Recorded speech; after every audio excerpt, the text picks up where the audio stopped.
Bro, when people, what I got from that is he's a hater. If you don't know me as a person, let's say you don't like me. The casuals don't see the weight difference. They see Jake Paul and Gervonta Davis. Yeah. And if Gervonta Davis doesn't Jake Paul, they're gonna think Jake Paul is some pound for pound champion type of fighter. Jake too big for Tank, you know? In reality, he's way too big for Tank. One Gervonta Tank Davis just exploded after hearing Floyd Mayweather predict an early knockout victory for Jake Paul. The tension between Tank and his former mentor has been simmering for years, but this latest comment from Floyd seems to have pushed him over the edge. According to insiders, Davis felt completely disrespected by Mayweather's public praise of Jake, a YouTuber-turned boxer, still fighting for legitimacy. What started as a casual prediction quickly turned into a full-blown feud, with Tank firing off heated responses online and accusing Floyd of selling out the sport for clout. Bro, when people, what I got from that is he's a hater. If you don't know me as a person, let's say you don't like me. You don't know me. You feel me? And I don't give a fuck. Him. If everybody including Will, I mean, Will. Question for you. You're a proud father. From the moment this fight was announced, the physical mismatch has dominated every discussion. Veteran champion Terrence Crawford made his stance clear: Jake Paul is simply too big for Tank. Crawford explained that while Davis is extremely talented, explosive, and powerful, size changes everything. He even warned that if Jake lands one clean shot, it could be over in an instant. I wanted to get your take on the Jake Paul versus Tank Davis. What's your instant reaction to that? I don't have no reaction, you know? I don't know what's going to happen with a 135-pounder going up against a 200-pounder, you know? If it's scripted, then it's going to be good for the fans to watch. What do you mean by scripted? Like rigged? Yeah, like... But none of those guys want a fucking L, right? I think it's not a real fight. I think it's because it can't be a real fight because they ain't in the same weight. So it'd be more like an exhibition. I think it is an exhibition, but do you think they're like... But not one person saying like, yo, I'm going to fucking throw the match. You think? I don't think... Or you never know? Yeah, I think they're going to go in there and spar. I don't think it's going to, I'm trying to kill you. You know, I think it's, let's go in here and make this money. Former UFC champion Daniel Cormier echoed the same warning. On his show, Cormier questioned the fairness of matching Davis with Paul, pointing to the huge size difference. The problem, he said, is that Jake is much bigger. It's hard to call this a fair fight. In traditional boxing, fighters compete within their weight classes to balance the playing field. But this matchup breaks that rule completely. That means even the better boxer could lose simply because the physical gap is too wide. Boxing gets ridiculous. Gervonta Davis is fighting Jake Paul. Yesterday, they had their first press conference. One of the most recognizable things is Jake Paul is huge compared to Gervonta Davis. And two, Gervonta Davis don't even know what weight they fighting, D. Maximum weight of 195 pounds for this exhibition. It was 190. The fight will be contested over 10 3-minute rounds. I said it was 190. The fight is 195 pounds, Tank, as you know. That point home, Cormier and others highlighted just how massive that gap really is. Tank Davis last fought around 136 pounds. Jake Paul, he's been weighing close to 200 in recent bouts. Cormier argued that while Jake has built his own lane in boxing, sanctioning a fight like this makes the sport harder to take seriously. Many now see the weight difference not just as an advantage, but as an unfair mountain for Tank to climb. Yo, so Jake Paul is fighting Gervonta Davis. I'm serious. It's real. 199 in Paul's last fight, 133.8 for Davis in his last fight. I discussed that and so much more at 5 p.m. Eastern, 2 p.m. Pacific at my YouTube channel. The link will be in my bio. But hey, I thought he was going to fight Anthony Joshua. How do you end up from Anthony Joshua to Tank Davis? I discussed. Tank Davis has pushed back against the critics, saying the backlash comes from a familiar pattern the public always turns on whoever shines too long. It happened to Floyd, Tank said. People loved him. Then they saw too much of him and started hating him. Davis believes the same shift is happening with his own career. What used to be admiration is now scrutiny.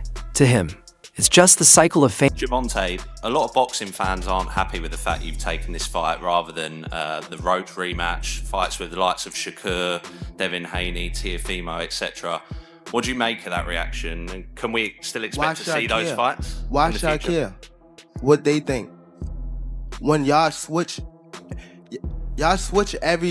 somebody can have a bad day and y'all switching on who y'all favorite fighter is or who this person is supposed to fight.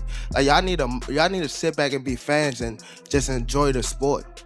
Like y'all even talk about people's personal lives. Like why when it come to that? Can we still expect to see any of those fights in the future though? And y'all keep talking about fighting somebody. Didn't he just have a fight? And what happened? What happened? He won, right? But how you look in it? Exactly. But y'all say some different shit when it's me, right? Cause y'all want me to lose. When y'all see people in that limelight too long, they want to take that they want somebody else to come take that spot. That's why it's always like, come on, bro. That's what happened with Floyd. Y'all seen him too much, and once y'all seen him so much, y'all start hating on it. Like it turned from love to hate. Tank has admitted in several interviews that his dream fight would actually be against Floyd Mayweather, not out of anger, but to prove how far he's come since leaving Mayweather Promotions. He said facing Floyd would be a test of legacy and pride. This confession adds a deeper meaning to his clash with Jake Paul, as many now see it as Tank's chance to step out of Floyd's shadow once and for all. Beating Jake could mark the moment where he claims his own spotlight, his Mayweather moment. What's your dream fight card? Dream fight card? Anybody. So there's a couple fights on there. Me versus Floyd. Okay. Okay. All right. We'll leave it at that. A new deal, 7-fight deal, which is music to the ears of many boxing fans. Get to see you in action for several more years. What type of names are we talking about on those 7 names? Whoever you name, they could be in it. If I name some fighters, can you say yes or no? Yep. Shakur Stevenson. Yep. Ryan Garcia. Yep. Devin Haney. Yep. Isaac Cruz. Yeah, but there's 2 people I already beat already, but yeah. Errol Spence. Outside the ring. Floyd Mayweather. Yeah. Yeah. Yeah. September. November. Teofimo Lopez. Yeah. Out of all of those guys, who do you think is the most difficult opponent for you? Floyd Mayweather. Davis has gone even further, boldly claiming that his skills surpass those of Mayweather, the very man who once mentored him. Tank insists that his blend of power, timing, and ring IQ makes him a more complete fighter than Floyd was at the same age. He's often said, Floyd was a defensive genius, but I bring defense and... Floyd, let me ask you something about the business of all this. I asked you why you wanted to promote Tank when you first saw him, Gervonta Davis. Why do you think he's been able to connect with a crowd? Because he draws real crowds when he fights. That's hard to do in boxing. He gets announced at Ravens games and then he gets a big ovation, right? And now he's already fighting on pay-per-view. What is it about Tank that is connected commercially with an audience? His aura. People like him. That Main Street he got. He got a boyish look. I mean, he's very marketable. As far as when you look at him, he's marketable, but when the bell rings, he's a killer. And that's what people want to see. That's no different from when I was fighting at super featherweight. When I was fighting at junior lightweight, the boyish look, but when I get in there, I escape Floyd Mayweather, one of the most successful and recognized boxers in history, took Gervonta Davis under his wing when Tank was just a teenager. Floyd saw something special: raw power, confidence, and hunger, and aimed to mold him into a future world champion. In those early years, their bond was built on respect and shared ambition. I was like, okay, I'm ready now. So they came pick me up. Then he took me to the dealership. He let me test drive this, and he also let me test drive our Charger. the charger was too fast, and he was like, everybody at the gym had them. That's so, true, they do. Yeah, he was like, we want to get you something different. So. Well, you're from Baltimore. You need a Jeep on the streets of Baltimore. Yeah. I've watched the news. Yeah. What did they say back home when everybody saw the story that Floyd Mayweather bought you a very expensive car? Not only that he bought me an expensive car, he took me in. Took you interest in you and your career, yeah? Yeah, as a fighter, also as a, you know, Floyd old enough to be my son, so I wouldn't say a big brother. So he, like a father figure and stuff like that. He took me in, and you know, he been treating me good since I knew him. You know, he been not only in the boxing, like working with me on boxing. He showed me like the business side and all that type stuff, and he showed me a lot, and I appreciate him and I love him forever for that.